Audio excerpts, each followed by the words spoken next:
c'est dans ton nom très saint que ma bouche chante ta louange. Sois loué, Seigneur, pour ta grandeur. Sois loué pour tous tes bienfaits. Gloire à toi, Seigneur, tu es vainqueur. Ton amour inonde nos cœurs. Que ma bouche chante ta louange.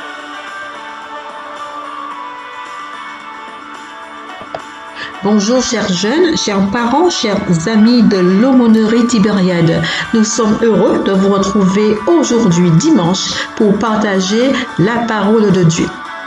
Nous allons découvrir que nous sommes tous des enfants de la lumière. Alors ouvrons notre cœur, ouvrons nos oreilles pour mieux comprendre cette bonne nouvelle.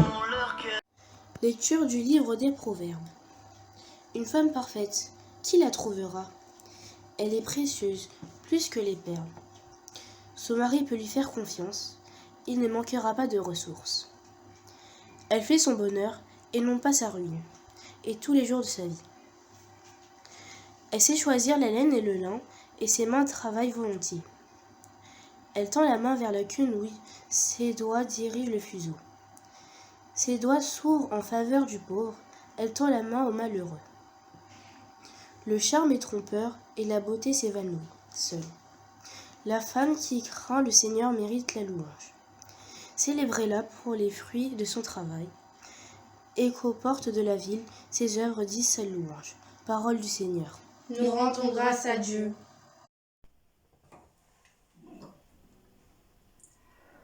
Heureux qui craint le Seigneur. Heureux qui craint le Seigneur et marche selon ses voies. Tu te nourriras du travail de tes mains. Heureux es-tu, à toi le bonheur. Heureux qui craint le Seigneur. Ta femme sera dans ta maison, comme une vigne généreuse, et tes fils autour de la table, comme des plants d'olivier. Heureux qui craint le Seigneur. Voilà comment sera béni l'homme qui craint le Seigneur. De Sion, que le Seigneur te bénisse. Tu verras le bonheur de Jérusalem tous les jours de ta vie. Heureux qui craint le Seigneur. Lecture de la première lettre de saint Paul apôtre aux Thessaloniciens. Pour ce qui est des temps et des moments de la venue du Seigneur, vous n'avez pas besoin, frères, que je vous en parle dans ma lettre. Vous savez très bien que le jour du Seigneur vient comme un voleur dans la nuit. Quand les gens diront « Quelle paix, quelle tranquillité !» c'est alors que, tout à coup, la catastrophe s'abattra sur eux, comme les douleurs sur la femme enceinte. Ils ne pourront pas y échapper. Mais vous, frères, comme vous n'êtes pas dans les ténèbres, ce jour ne vous surprendra pas comme un voleur. En effet, vous êtes tous des fils de la lumière, des fils du jour. Nous n'appartenons pas à la nuit et aux ténèbres. Alors, ne restons pas endormis comme les autres, mais soyons vigilants et restons sobres. Parole du Seigneur. Nous rendons grâce à Dieu.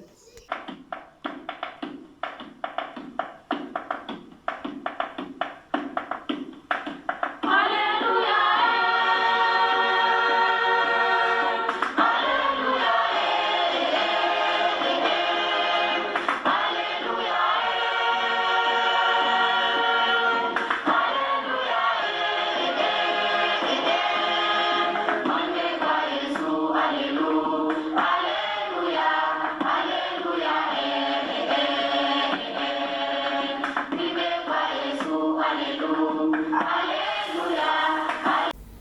Évangile de Jésus-Christ selon saint Matthieu. En ce temps-là, Jésus disait à ses disciples cette parabole. C'est comme un homme qui partait en voyage. Il appela ses serviteurs et leur confia ses biens. À l'un, il remit une somme de 5 talents, à un autre 2 talents, au troisième 1 seul talent, à chacun selon ses capacités. Puis il partit. Aussitôt, celui qui avait reçu les 5 talents s'en alla pour les faire valoir, et en gagna 5 autres. De même, celui qui avait reçu 2 talents en gagna 2 autres. Mais celui qui n'en avait reçu qu'un alla creuser la terre et cacha l'argent de son maître. Longtemps après, le maître de ses serviteurs revint, et il leur demanda des comptes. Celui qui avait reçu 5 talents s'approcha, présenta 5 autres talents, et dit « Seigneur, tu m'as confié 5 talents, voilà, j'en ai gagné 5 autres. » Son maître lui déclara « Très bien, serviteur bon et fidèle. Tu as été fidèle pour peu de choses. Je t'en confierai beaucoup. Entre dans la joie de ton Seigneur. » Celui qui avait reçu 2 talents s'approcha aussi et dit « Seigneur, tu m'as confié 2 talents, voilà, j'en ai gagné 2 autres. » Son maître lui déclara « Très bien, serviteur bon et fidèle. Tu as été fidèle pour peu de choses, je t'en confierai beaucoup. Entre dans la joie de ton maître. » Celui qui avait reçu 1 seul talent s'approcha aussi et dit « Seigneur, je savais que tu es un homme dur, tu moissonnes là où tu n'as pas semé, tu ramasses là où tu n'as pas répandu le grain. J'ai eu peur, et je suis allé cacher ton talent dans la terre. Le voici, tu as ce qui t'appartient. » Son maître lui répliqua « Serviteur mauvais et paresseux, tu savais que je moissonne là où je n'ai pas semé, que je ramasse le grain là où je ne l'ai pas répandu. Alors il fallait placer mon argent à la banque, et à mon retour, je l'aurais retrouvé avec les intérêts.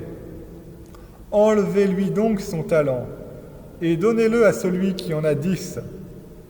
À celui qui a, on donnera encore, et il sera dans l'abondance, mais celui qui n'a rien se verra enlever même ce qu'il a. Quant à ce serviteur bon à rien, jetez-le dans les ténèbres extérieures, là, il y aura des pleurs et des grincements de dents. » Acclamons la parole de Dieu.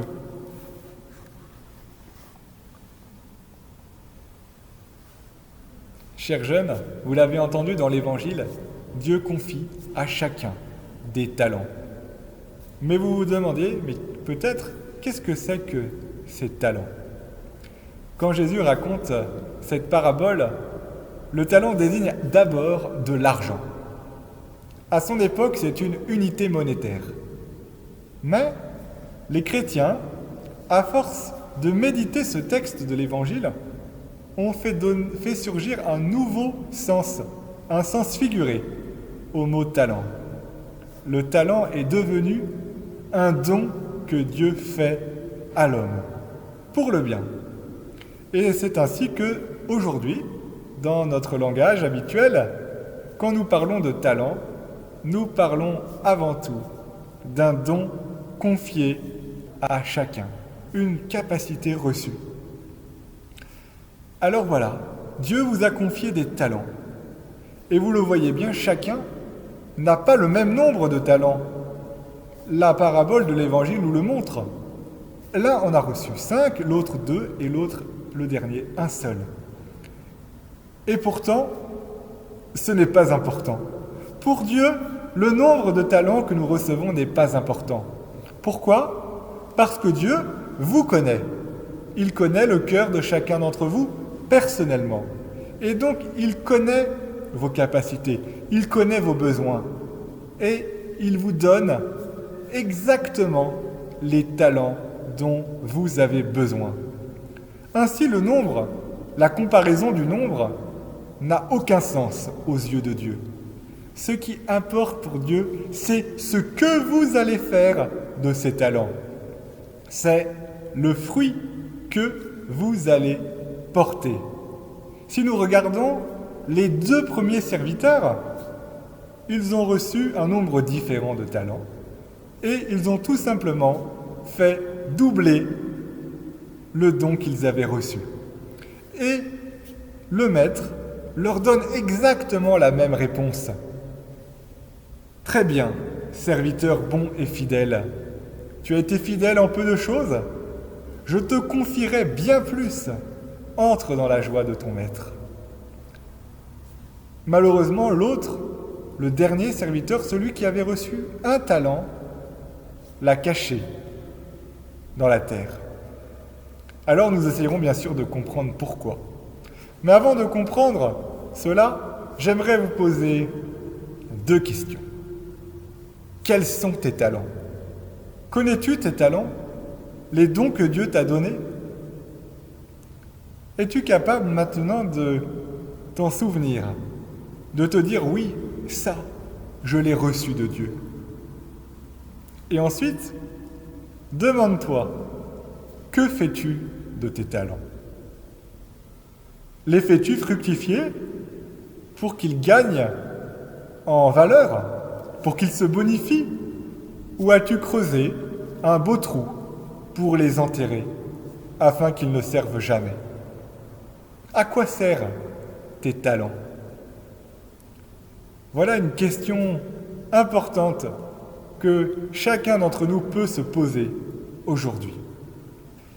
Alors maintenant, essayons de comprendre pourquoi certains cachent leurs talents. La réponse que le serviteur nous donne, c'est « j'ai eu peur ». J'ai eu peur de toi. Je t'ai considéré comme un maître tyrannique qui moissonne là où il n'a pas moissonné, prêt à punir peut-être si le travail n'est pas fait comme attendu. Alors, chers jeunes, vous, quelle est votre image de Dieu? Comment le considérez-vous? Comme un père aimant ou comme un tyran? C'est sûr que lorsqu'on considère Dieu comme un père aimant, nous avons envie de travailler pour lui, d'utiliser ses talents, de les faire fructifier pour qu'ils portent du fruit dans nos vies. Mais si nous avons peur de Dieu, si nous le craignons comme quelqu'un qui vient d'abord pour nous punir, pour se venger, qui aime notre souffrance et nos malheurs, alors oui, nous avons tendance à enterrer nos talents dans le sol. Alors, chers jeunes, oui, Dieu vous aime. Je vous le rappelle, Dieu vous aime plus que tout.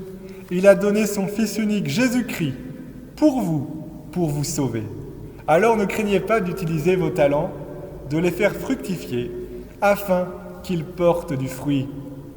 C'est ainsi que vous pourrez remplir votre lampe de l'amour dont nous avons parlé la dernière fois. Plus vous ferez fructifier vos talents, et plus votre lampe, celle de votre cœur, sera remplie. Vous serez alors ces fils de la lumière dont nous parle saint Paul.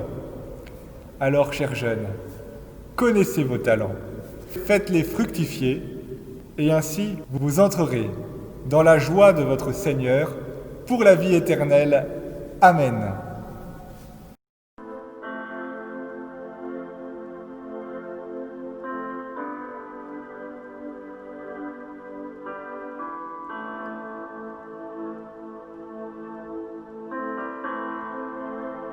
Chers amis, avant de prier les uns pour les autres, prenons un instant, seul ou en famille, pour méditer ce texte d'évangile que nous voulons d'entendre. Souvenons-nous des 3 questions que je vous ai posées. Quels sont mes talents? Qu'est-ce que j'en fais? Est-ce que je porte du fruit avec eux?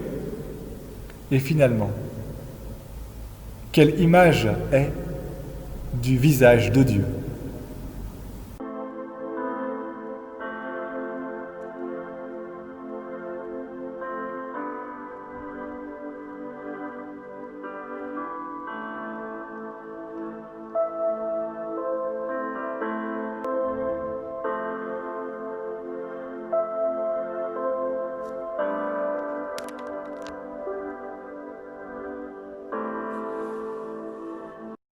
Seigneur, entends la prière qui monte de nos cœurs. Seigneur, nous te prions pour tous les nouveaux baptisés et nous avons confiance en toi pour combattre la peur.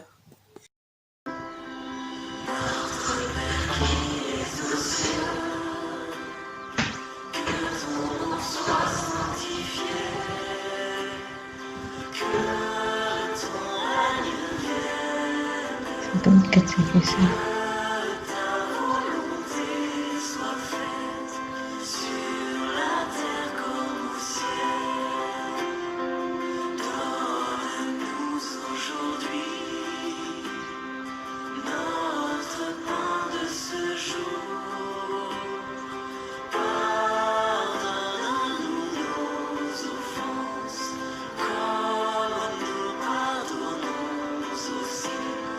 Ceux qui nous ont offensés.